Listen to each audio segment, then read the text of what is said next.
In this video, I'm going to be explaining why driving for Uber Eats is better than driving for DoorDash. This video is not sponsored by anyone and is 100% opinion based. There's a constant debate among delivery drivers whether DoorDash's Top Dasher and Diamond program are worth it or not. Basically, if you don't know what that is, the way it works is that if you maintain a high acceptance rate, you are promised rewards. For the Diamond program, if you maintain a 50% acceptance rate or higher, you get access to high-paying orders, which also means more orders in general. And if you have a 70% acceptance rate by the end of the month, you could be a top dasher, which means you could dash whenever you want.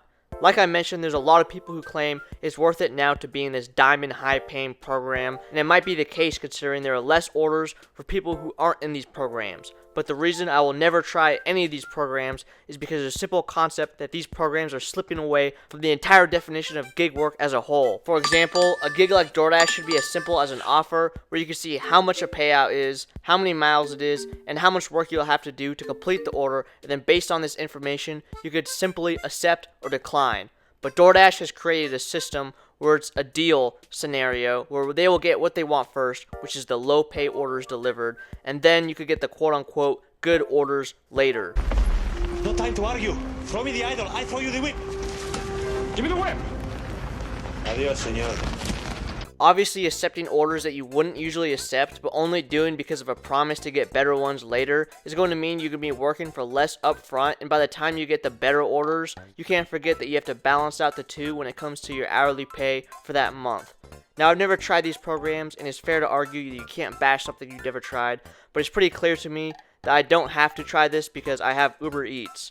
Unlike DoorDash, you could log on whenever you want without having to schedule or get kicked off for not accepting orders. There is a 12-hour daily limit, but this is not even a comparable problem compared to DoorDash's scheduling system. I understand the concept behind DoorDash's scheduling system. They don't want to oversaturate the roads with drivers so the people working could actually get orders, but in my area in Boston, I get orders on Uber Eats pretty much all day long without problem. Sure, the dinner shift is better, but I could work any time of the day that I want and still make money with Uber Eats. Because of this, there's literally zero reason for me to go to these DoorDash programs and accept all these bad orders to get quote-unquote good orders later. I use DoorDash as a side app, meaning if I get a good order on there, I'll do it if I'm not getting anything good on Uber Eats. I'll keep the app on, but I only get about 5 to 10 orders per hour compared to Uber Eats where I get 2 to 5 orders per minute. I'm not 100% sure if the low orders on DoorDash is because I'm not in the Diamond program or Top Dasher, or it's because Uber must own more of the market share in Boston,